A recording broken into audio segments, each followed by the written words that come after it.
صاحب يال سود هذا إن شاء الله بينا الكريم وحايلنا هذا وصاحب كنا حماي إن شاء الله بينا حاجة ما حكون دونا فيديو إسكالبين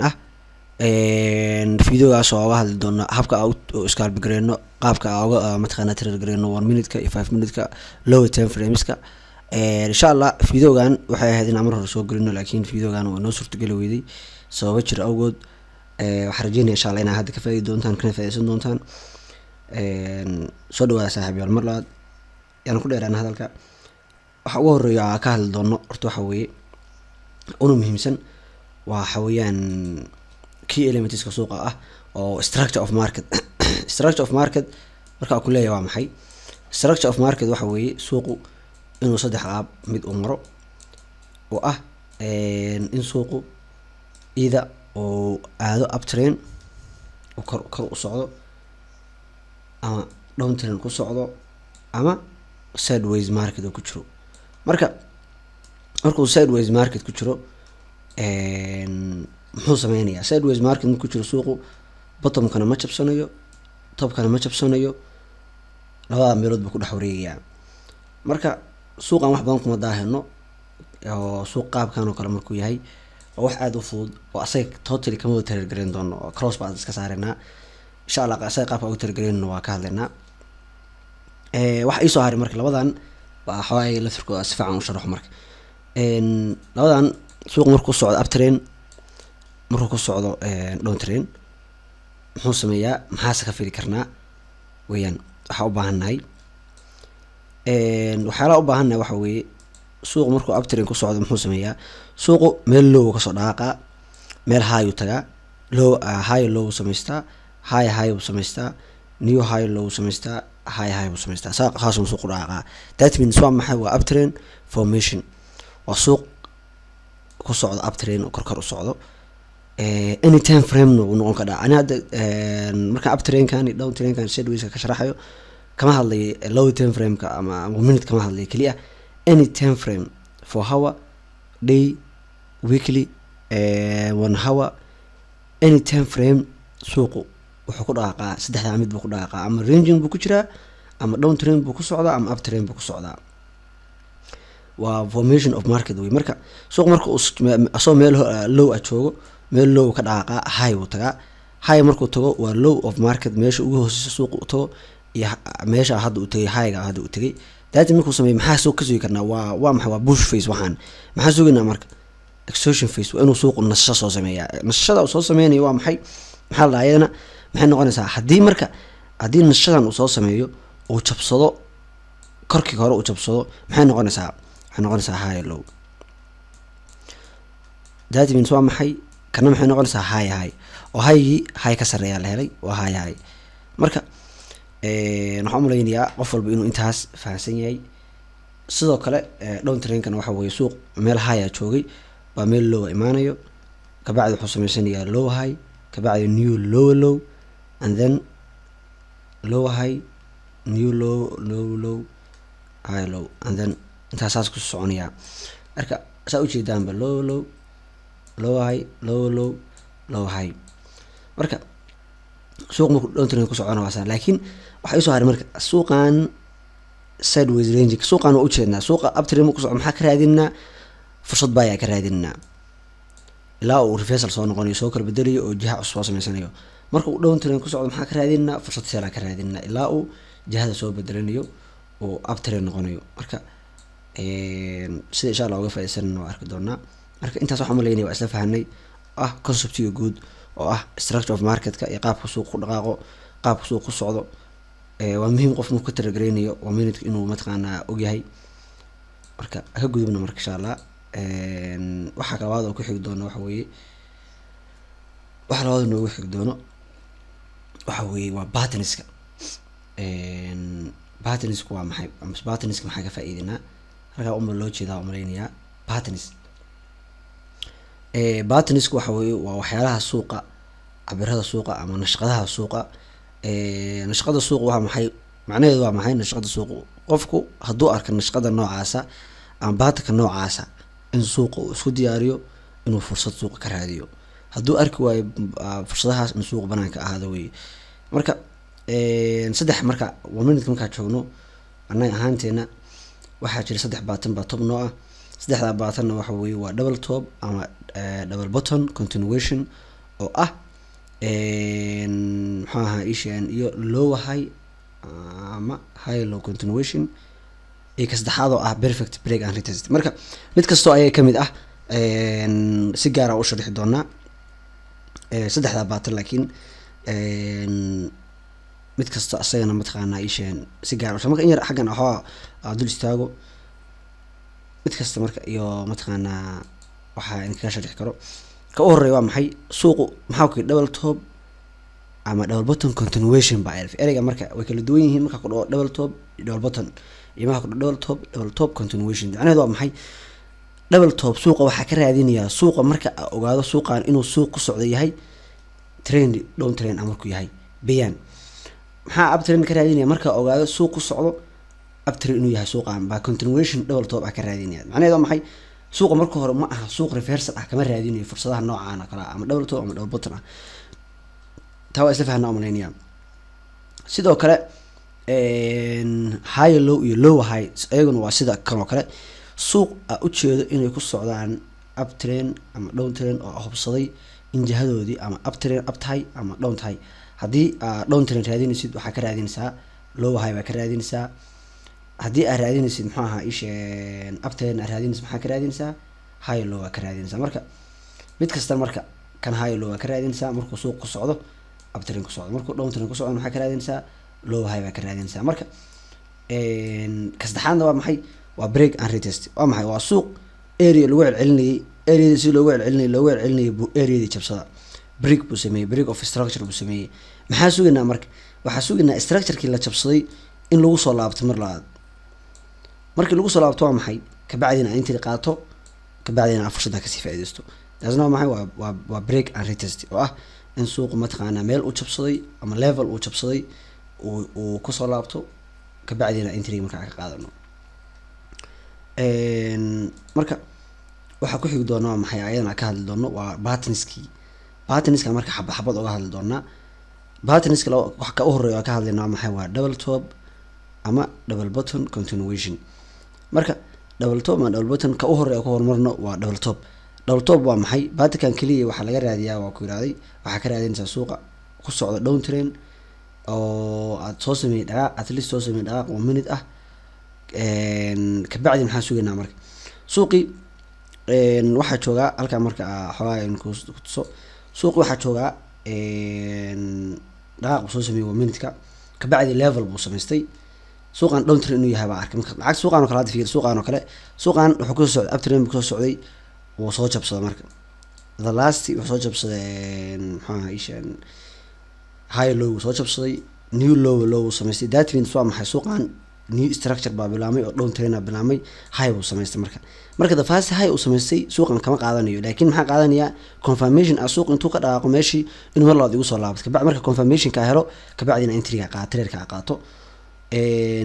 waa maxay laakiin suuqan ma waxa qaadanaya double top-ka inaa qaato oo minute-ka inaa qaato double top-ka noocaan ah maxay kala duwan yihiin double top-ka noocaan ah suuq ku socdo maxaa ahaa up trend oo hadaa meeshii u koray high-giis qaadatid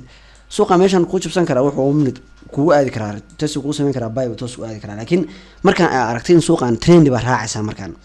maxaa raacaysa suuq meel dhex jooga ba reversal garanaysa marka waxa la hanoqon qofka u horeeyo oo suuqa aan buy gareeyo ama sell gareeyo markasta adu trend with trend badaan marka trendy adu raac trendy haduu buy u socdana buy u raac haduu sell u socdana sell u raac marka trade-kan insha Allah soo live market-na waan tusiyaa oo tusaale ah video insha Allah dhamaadkiisa aan ku tusiyaa soo video qaabka u qaadana trade-kii waxa ku qaadanayno kalabaad waa maxay ka kaloo ah double button oo ku xijirina marka double button waa maxay marka double button waxa weeye double button continuation weeye marka double button kali ama double button continuation waa maxay asal double button continuation waxa weeye waa in suuq ku socday buy ku socday oo level is sameystaa ama suuq trend up trend ku socday ka bacdi level-ka markuu sameeyay waa in level-kan inta laga dhaaqo level-ka lagu soo laabtaa mar labaad si confirmation uu igu noqdo ka bacdi markaa trade-ka qaato lacagtan that means oo soo jeedna up trend ku socotay level bay samaysatay level bay samaysatay waa maxay the first touch bay samaysatay way ka dhaqaaqday second touch bay kusoo laabatay kabacdi baa trade ka qaatay tusaalaha marka tusaalahaas uu ka muuqanay waa maxay that means waa maxay waa down trend that means down trend continuation away oo waa suuqan wuxuu sii wadanayaa jihadiisa ahaa up trend buu sii wadanayaa muxuu ku socday suuqan low sameeyay low high low samaystay high uu samaystay high taas camal ku soconaya marka waa high lowgii dhowr toob lagu sameynaya kabacdi waa up trend laga aadiyaa oo new high la sameynaya marka waxaan maleynayaa tusaalahaas tusaale aad u fudud weeye laakiin meesha inaan si fiican u baahan waxa weeye double topka aan raadinayno ma aha double top aan ka raadinayno suuq reversal ah waa double top aan ka raadinayno suuq continuation ah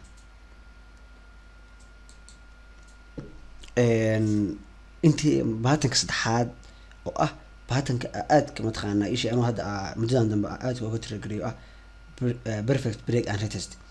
perfect break and retest asoo up trend ana waa kusoo qaaday asoo down trend na waa kaa taxkan kaa soo qaaday insha Allah tusaalayaashan insha Allah waan ku tusi doonaa perfect break and retest waa maxay perfect break and retest waxa weeye laba mid buu noqon karaa labadan tusaale saan ku tusay labada tusaale marka maxaynu ku tusaa labada tusaale saan ku tusay waxa noqon karaa suuq range ku jiray oo labada dhinacba dhinac u jabsan la'aa in suuqii uu kor u jabsado rangigii markuu rangigii kor u jabsado oo new high samaysto inuu kabacdi suuq retest noogu soo sameeyo kabacdina meesha ay ka qaadano bay aado marka muxuu ku noqon karaa suuq trend ku socday oo ahaa in low samaystay lowgii la jabsaday that means waa maxay muxuu suuq u samaystaa waa high waa low high muxuu samaystaa new low samaystay maxaa sugaynaa marka new low high sameyn lahaa inuu retest noo noqdo oo retestiga noogu laabto kabacdina trade-ka uu saa ku noqdo labada qaab buu sameyn karaa laakiin muhiimadu waa maxay waa in suuqu level laga dhaqaaqa levelkiin lagu soo laabtaa retest loogu sameeyaa retestigu laba qaab laba jeer ma kusoo noqon karaa hal mar ma kusoo noqon karaa adig hadba kaa practice garaysatid adiga marka ku taalaa laakiin muhiimadu waa maxay in perfect break retest ama laba jeer ha kusoo laabto ama hal mar ha kusoo laabto laakiin muhiimadu waa inuu retest suuq kusoo sameeyo levelka uu ka dhaqaaqay retest kusoo sameeyo marka waxaan maleynayaa baatakaasna aad baa isla fahmay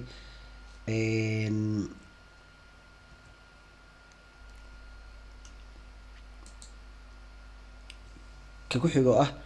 low high low continuation high low high continuation waa maxay high low high continuation waxa weeye waa suuq momentum ku socda marka maxaa yaa goorma uu sameysmaa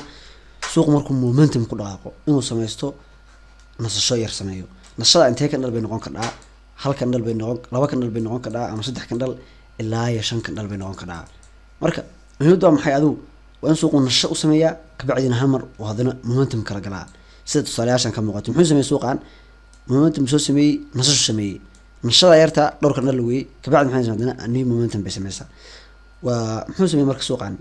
high low sameeyay up trend buu ku socdaa suuqan high low aan nasashada sameeyay high low sameeyay suuqan sidoo kale suuq down trend ku soo socday weey da impulsive soo sameeyay nasasho sameeyay oo ah low high uu sameystay low high uu sameystay intee kan dhal weey muhiim ah laakiin muhiimadu inuu nasasho sameystay kabacdi marka trade-kan kan entry-gan iyo entry-da hore maxay kala duwan yihiin entry-gan waa entry risk entry ah inta badan khasaarihiisa badan laakiin trade-dan waa trade aad ku dhaqaaqo weey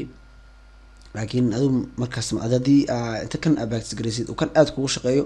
high low ama low high oo aad kugu shaqeeyo waa khair haddii kalena dhibaato male break and retestigaas iyo double topkaas si fiican mataqaana isheen ayaga u practice garee marka waxyaalaha ku xigo waxyaala muhiim ah jiro oo ah xilliyada u fiican oo lagu mataqaanaa suuqa la practice gareeyo oo suuqa la scalping u fiican lagu tirgareeyo scalping-ka xilliyada u fiican oo mataqaanaa anigu aan kula talinaa waxa weeye waa subaxii 3 saac subaxnimo ilaa 12 duhurnimo labada saac oo kanalka 12 ilaa 1 inta badan scalping xoogaa kuma fiicno waliba fahawrka 12 bilaamo ilaa iyo labadii saac oo horeyso waxaa xilliyada kale oo fiican waxaa kamid in marka la gaaro labada oo New York openka la gaaro inta suuq New York oo san furmin halka saac ka horeeyo ilaa 6 galabnimo xilliyadaas xilliyada u fiican oo mataqaana qofku scalping sameyn karo. inta badan kulama taliyan dhalinyarada in habeenkii ay scalping sameeyaan, laakiin qofkii mataqaana jeclaysto oo inuu sameeyo wuu sameyn karaa. aduu mataqaana adi kuu shaqeynayso in habeenkii scalping sameysid,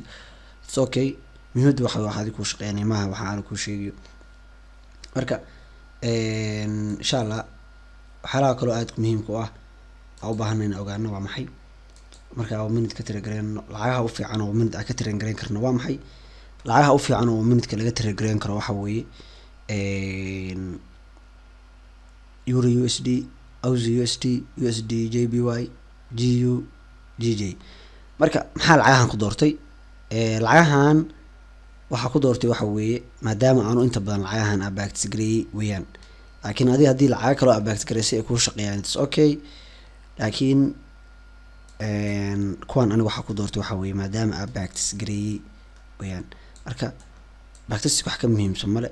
insha allah laftirkiisa qaabka wax bactis gareeno iyo bactiska insha allah video ka soo duubeena. laakiin insha allah hadda uma joogno. marka ka gudubko insha allah inta wasla fahmo amaleynaya waxaan waa video inaa waqtigiisa dheereeyo ma rabo. qodobka ku xigo oo muhiimka aad ku aasna waxa weeye qodobada u muhiimsan oo ah maxaa qodobada u muhiimsan oo mid ka tirgelinaysa waxyaala muhiim ah jiro. mid ka tirgelinaysa maalintii horta one bear ka badan ka tirgelin totally. qodobka labaad waa maxay khaladka weyn oo agrin waaga ku cusbay wax kamid ah waxa isku dayi jiray inaa suuqa 4 lacag oo 5 lacag la socdo waa minute-kiisa mana macquulna ma aha qofka lama socon karo 4 lacag oo 5 lacag oo 3 lacag lama socon karo, laakiin one bear one button waa la socon karaa. qodobka labaad waa maxay one button ka badan ka tirgelin oo ah in qofku uusan one button ka badan uusan ka tirgelin. macnaheedu waa maxay 3 button oo hadda kula wadaagay maxay tahay 10 button waa kuu soo diri karaa, laakiin 3 button kaliya ku ba in la wadaagay 3 button sababta in kula wadaago waa maxay muhiim ma aha button isku inay bataan, laakiin muhiimadu waxa maxay one button ku shaqeynaa heshid one bear ku shaqeynaa heshid andan suuqana mataqaana isha maalinta soo gashid win loss be waxa ka heshin suuqa ka baxad. marka one button ka badan hadaa ka tirgeleysid waxaan maleynayaa dee inaad successful ka noqon karin marka inaad mataqaana scalping-ka isticmaal mar walba risk management oo waa qodob aad muhiim u ah. sababtoo ah risk management oo minute aan sababtoo ah mid marka isticmaalaysid waxa badanayo loodkaaga weynaanayo. dhalinyaro badan waxaa arkay inta badan meelaha soo weydiiso loodkaaga weyn yahay su'aalahaas oo kale ah. sababtoo ah loodku weyn yahay waxa weeye maadaama aad 2 bib sometimes 2 bib 3 bib ilaa 4 bib ay isticmaalayo loodku qofku waa dareemi karaa marka 1% isticmaalayso loodku ka weynaanaya sida caadiga ahaa. marka dhalinyaradaasna dee ayagu khalad ma lahan maadaama dee aysan ogeyn waxa aanu isticmaalayo kuma eedeynayo, laakiin risk management markasta isticmaal anu waxa kula talinayo waxa inaan risk management isticmaashid. qodobka afraad oo muhiimsan oo ah yeelo trading plan kuna adko qorshahaaga oo ah qofka duusan trading plan lahayn oo ah macnaheedu waa maxay maalintii inaad 2 trade qaadatid one bear ka ganacsatid one bear aad leedahay one button kaliya ka trade gareysid maalintii xilligaas aad trade gareeyaa dhahdid haddii labada trade SL qaato ama BE qaato ama low win qaato inaa suuqa ka baxo hadii ina plan leedahay qorshe ina leedahay suuqan hadaa qorshe aan soo gashid asaa qorshe ku yeerayo. marka insha Allah binal kareem qodobka u dambeeyaan dhihin stop loss theory oo ah stop loss xagee la dhigtaa waa su'aal aad iyo aad mataqaana nagu soo laabatay. su-aashaas anu dheereen maayo insha Allah. SL-ka 3 qaab baa loo dhigtaa. 3 qaab waa maxay waa aggressive passive iyo safe. aggressive waa maxay aggressive waxa weeye suuq in qofku ka soo qaado kale qofkan trader-kan oo kale uu galay lacagtaana soo dhaaqday double top bay sameysay two times isoo taabatay ka bacdi kan momentum buu helay confirmation buu helay soo kanalkii buu entry ka qaatay SL korkiisana SL ku dhigtaa wuxuu isticmaalay aggressive buu isticmaalaa. that means muxuu sameyn karaa suuqu mar labaad buu structure ku raadsan karaa ka bacdina uu ka saari karaa hadana uu dhaaq karaa, laakiin aggressive ahaan buu suuqu galay ninkan. kas labaad oo ah suuqa in key level passive income passive safe ah passive stop loss oo ah qofku inuu key levelka korkooda ama hoostooda u dhigto. macnaheedu waa maxay suuqa meeshaan oo kala level ah laakiin suuquna soo dhaaqay marka week baa ka dhaxbaxay kii labaad baa ku soo laabtay meeshaan laga cishay marka daadii soo meeshaan level bay noqotay in SL ka dhigto level korkiisa ka bacdina maxaa anoon wiigiina iga sarreeya weli. marka kaasna waa qaab SL loo dhigtay tan oo kale tusaalaha ka arkadhaa. ka saddexaad oo ah safe. waa maxay safeku? safeku waxa weeye suuq markuu soo dhaaqo in level uu sameeyo, levelka uu sameeyo korkiisa aad dhigto waa safe. marka saddexda qaab qofku mataqaanaa SL-ka uu dhigan karaa. muhiim ma aha mid aad dhiganaysid, laakiin waxa weeye mid adiga practice inta badan ku sameysid oo adiga asdheedaa midana mataqaanaa aad ku shaqeynayso ku shaqeey. marka waxaalaha ku sheegayo xabad kala bax ka bacdiina mataqaanaa mid adoo hal mid dooro. qodobka u dambeeyo insha Allah ka hadlay waxa weeye waa risk reward ratio. risk reward ratio waa maxay? risk reward ratio qofku waa wax suuq uu ka raadin karo. suuq qofku muxuu ka raadin karaa? suuq wuxuu ka raadin karaa qofku 1 to 1 inuu ka raadiyo. macnaheedu 1 to 1 waa maxay? haddii ogolahay khasaare ah 5 biib, waa inaa suuq ka raadiyaa 5 biib oo kale. 1 to 2 waa maxay? haddii ogolaa 5 biib ogolaa inaa ka raadiyo 2 jibaar oo ah 10 biib. waa maxay 3 jibaar? waa maxay? waa intii oo kale. marka that means waa maxay? qofka suuq ka raadinayo 1 to 1 iyo qof ka raadinayo 1 to 5 macnaheedu isku mid ma aha. macnaheedu waa maxay? ninkan 25 biib ka raadinaya that means waa maxay? hadduu 1% isticmaalayo 1 to 5% oo wuxuu isticmaalay 5% buu ka raadinaya suuqa. ninkan muxuu ka raadinaya 1% intuu khasaari in la mid ka raadinaya. marka qofkan iyo qofkan wuxuu kala doonaanayaan. qofkan inuu hal trade 5 trade markuu khasaaro, hadduu hal trade win helo BE buu joogaa. laakiin qofkan wuxuu noqonayaa in win rate high uu haysto, sababtoo ah hadduu 5 trade loss gareeyo waa inuu 5 trade win gareeyaa si uu BE u joogo oo meeshiisa u joogo. laakiin ninkan 2 trade hadduu win gareeyo almost uu 6 trade khasaaro asaa faa'iido ku jiro. marka wuxuu kala fiican yahay risk reward waa qofku uu dareemi karaa oo mareynayaa wax aad iyo aad u fudud weeye. marka insha Allah biidna karim saaxiibayaal tusaalayaasha oo saddexda baatan aan soo tusaalayaashiisa insha Allah biidna karim tusaya waxaan rajeynayaa insha Allah khayr ama santiin saaxiibayaal ugu horeyn doona waxa weeye waa lacagtan la dhoo GU ama JBUSD sida dadka qaar u yaqaanaan. lacagtan maxay sameysay? lacagtan waxay ku soo socotay uptrend bay ku soo socotay oo ah in suuqan uu ku soo socday hab mataqaanaa buy ama uptrend. lacagtan marka maxay sameysay? marka lacagtan structure-kii bay ku laabatay. lacagtan structure kuma laaban ba kooda way soo jabsatay. that means waa maxay? the last high low way soo jabsatay. marka maxaa new waxaa sameysmay formation of structure baa sameysmay, structure cusub baa sameysmay. structure cusub down trend. awal maxaa suuq ku socday buy trend, marka maxaa hadda bilaabmay down trend baa bilaabmay. marka maxaa ka raadinaa? fursadaha ka raadinaa waa maxay? waa fursad ah fursad sell ah. marka maadaama fursad sell ah ka raadinayno ku daahimayno, maadaama fursad sell ah ka raadinayno lacagta marka maxaa hadda ka raadinaa? lacagtan hadda waxay joogtaa 2 level baa jiro. levelkaas oo ah retest inay kusoo laabato meeshaas, inay levelka ay jabsatay marka hore inay kusoo laabato, iyo inaysan levelka ku laabano meeshan levelkan ay tagto. marka haddii labada level ba noo tagto muhiimadu waa ka qaadanaa. marka let's see marka meeshay tagto. lacagtan hadda levelkan waa noo tagtay. marka some formation of marka maxaa ka helna? marka lacagta xaggan halkan double top baa ka helna soo hadama double top ka helnay formation momentum shifting helnay. maxaa sameynaa marka? lacagta aan marka qaabka u galno waxa weeye waa in mataqaanaa sell stop and buy stop. lacag kuma galno market execution toos ah suuq kuma galno. marka lacagta halkan noo dhig. trade-ka maxaa ka raadinaa? trade-ka waxaa ka raadinaa inta badan 1 to 3 laakiin ilaa 1 to 5 1 to 6 laakiin hadda 1 to 3 baa ishaaraad tusaaleheena ku qaadanaa. let's see marka trade-ka kan momentum aan gashay oo ku jirnaa. trade-ka almost hadda BE uu noo joogaa. hadduu 1 to 1 noo tago BE baa lacagta geysananaa. let's see marka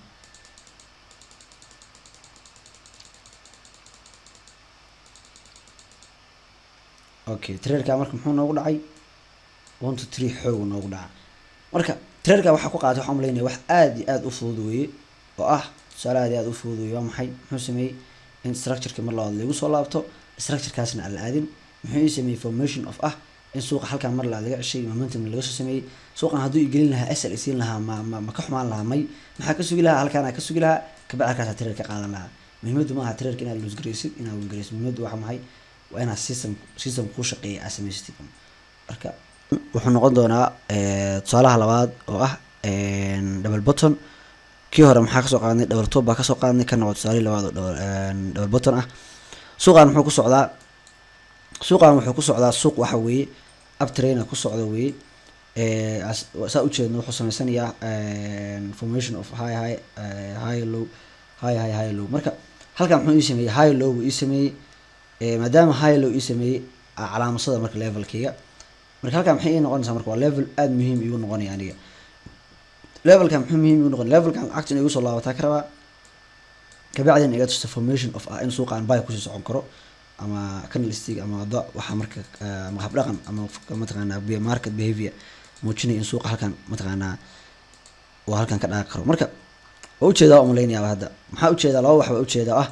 suuqa horta meeshan waa laga ceshay marka koowaad, haddana maxaa la sameeyey momentum shift uu ka sameeyey oo ah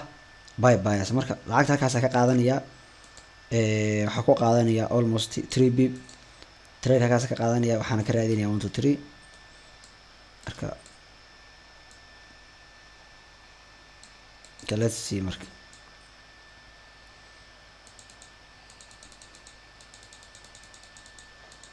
amaleynaya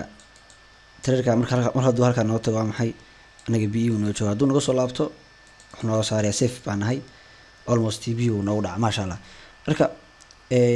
maxaa marka traderka qaabka ku qaatay muxuu ahaa marka koowaad maxaa raadiyay suuq ku socdo uptrend ku socdo, kabacdi maxaa raadiyay meel suuq level uu ka samaystay, kabacdi markuu level ka samaystay maxaa sugay levelka mar labaad lagu soo laabto, level marka lagu soo laabtay kabacdi waa entry qaatay. maxaa helay confirmation ah candle momentum shift si suuq halkan suuq abdaqan halka suuq ka sameeyay ah in suuq halkan laga ceshay ka raagti gareeyay. that's all marka insha Allah saaxiibayaal tusaalahan wuxuu noqonayaa tusaalaha ugu horeeya oo break and retest suuq ku socda suuq isbedelay oo awal ku soo socday. marka suuqan aan la isgareeno suuqan muxuu ku soo socday markii la fiirsho 1 minute time frame markii la fiirsho wuxuu ku soo socday wuxuu ahaa suuq ku soo socday down trend ku soo socday. maadaama suuqan down trend ku soo socday waa maxay suuqan maxaa la jabsaday marka the last suuq high suuq waa la jabsaday, maadaama suuq the last high suuq u dambeeyay la jabsaday waa maxay new formation of suuq ah noo bilaamay. formation kaas oo ah new high inuu sameeyo suuq, maadaama meesha la jabsaday meeshaan ahayd maxaa sugaynaa marka suuq in meeshaan loogu soo laabto.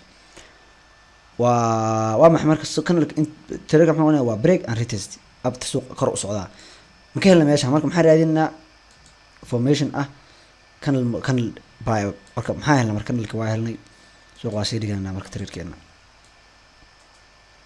almost 2.5 xataa ku qaadan karnaa, it's okay insha Allah. traderkeena wuu tiraa ka raadinaa. marka let's see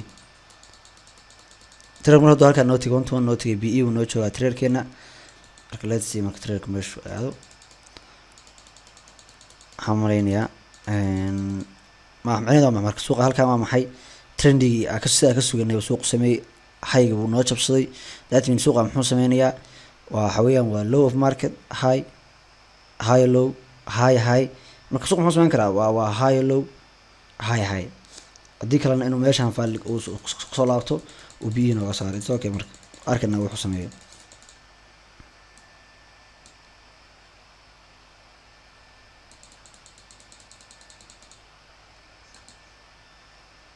muxuu sameeyay BE uu nooga saaray. suuq waa maxay TB ga nooma dhicin laakiin nooga soo laabtay. it's okay marka waa qayb ka mid ah trading marka in suuq aan BE win oo loss, laakiin mid waa maxay traderkan haddaad 5 jeer qaadatid intee ka mid ah win garanaysaa, intee ka mid ah lose garanaysaa, intee ka mid ah BE ku tagay.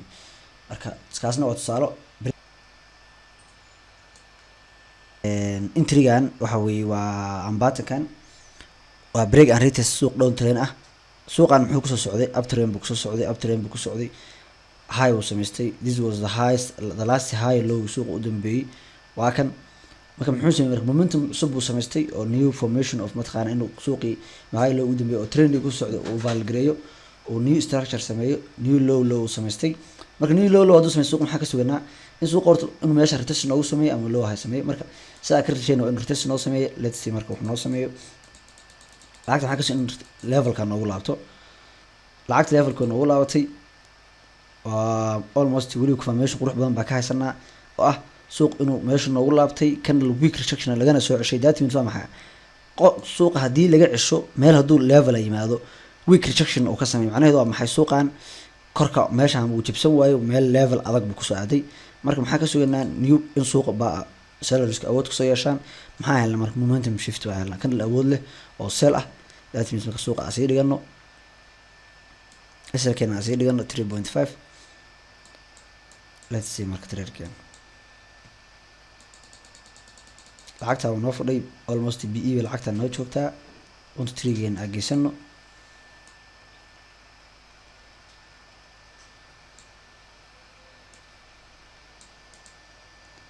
لازم العكس أساسي بيجي نقول شو تعملين ياو almost intrigan waxa weeye waa tusaale ah loo hay marka suuqa aan la isgareyno suuqan muxuu ku soo socday suuqan ma kor down trend buu ku soo socday laakiin down trend maadaama suuqa halka high la jabsaday new formation of trend ma dhacay marka maadaama halkan ay ahayd the last high high u samaystay oo soo jabsaday new formation ah in suuq xagaan retest ku sameeyay level new formation oo ah in suuq down trend uu sameeyay maadaama marka formation u horeeyay suuqan ogaadin down trend yahay ka bacda marka maxaa raadinaa marka in type of entry ah helo marka macnaheedu maxaa marka muxuu sameeyay 1 2 3 candle week rejection leh bii sameeyay that means maxaa suuqan fursad hadii uu candle momentum la isiiyo waxaa ka fili karaa in suuqan lowgan la jabiyo oo new low ii sameeyay that means suuqan ay soo gasho fursadda marka fursadan waa sii geliyaa oo low ahaan buu geliyaa marka lacagta maxaa sameyn karaa intii ay geliso lowgan laga taxgeli in lacagta structure-ka ay u laabato double top isu sameyso ama retest-gan ay u laabato marka labada jeer bid okay let's see marka traderka wuxuu sameeyo kan momentum awood laa soo gashay da almost BE baa lacagta jooga let's see marka lacagtan meesha ay gaadho marka ama marka risk free ba ah traderkaas BE baa kaga jira marka lacagtan almost BE way u dhacday waxaan maleynayaa wax aad iyo aad u fudud weeye suuq uptrend ku socdo in high low u dambeeyay suuqa aad trade ka qaadano macnaheedu waxa ka wada in suuq uptrend markaa bilaabayo in high lowiis u horeeya ka faa'iideysano ama nasooyinkiisa u horeeya ka faa'iideysano inta uusan nasasho weyn oo dhib bullback oo soo sameyn suuqan muxuu soo sameeyay suuqan abdulka sida caadiga down trend ku socday laakiin maadaama suuqa halkan ay tahay low high u dambeeyay oo la jabsaday momentum lagu jabsaday hadii uu markiiba soo laaban candle leg brick back inuu soo noqon oo nashay laba candle ay sameeyay ama hal candle ama saddex candle ay sameeyay traderkaas ay qaato koo waa ka haystaa laba waa ka haystaa marka saddex candle ay sameeyay afar candle shan candle marka aan traderka mar hadduu laba candle ay sameeyay traderka waa sii dhigan karaa laakiin traderka trade risk ah weeye traderka uu gelin karaa oo ka saari karaa marka let's see marka aragna marka traderkan insha Allah 1 2 3 game waa ka raadinaa saa ka raadin jirnay aragna marka almost candle kilabaad almost retest way laakiin ana retest ahaan ma gelino loo hayaan ba gelinaa almost trade TB traderka TB uu noogu dhacay ma sha Allah saaxiib yaal insha Allah waa maasantiin videogan xagaas ayuu ku soo ekaan doonaa waxyaalaha ay kula dardaarmayna waxa weeye break and retest iyo double top in inta badan isticmaashaan sababtoo labadaas waa labada ugu mataqaana isha kalsoonida badan ugu confirmation ka fiican mar walba suuq confirmation ay haysteen oo mar walba marka si fiican tahay muhiim ma aha traderka koowaad traderka labaad traderka saddexaad laakiin muhiimadu waxa weeye inaa system shaqeynayo oo aad ku ganacsan kartid suuqaana faa'iido uga sameyn kartid inaad sameysatid focuska hasaarin traderka khasaarisid ama traderka aad win gareynaysid muhiim ma aha muhiimadu waxa weeye overall wax ku shaqeynaya inaad heshid insha Allah biidna karim saaxiibayaal waxaan idin rajeynayaa guul waxaan idin rajeynayaa insha Allah in suuqan dhamaantiin lacag ka sameyn doontaan ana ma santiin saaxiibayaal gaali soo dhawaada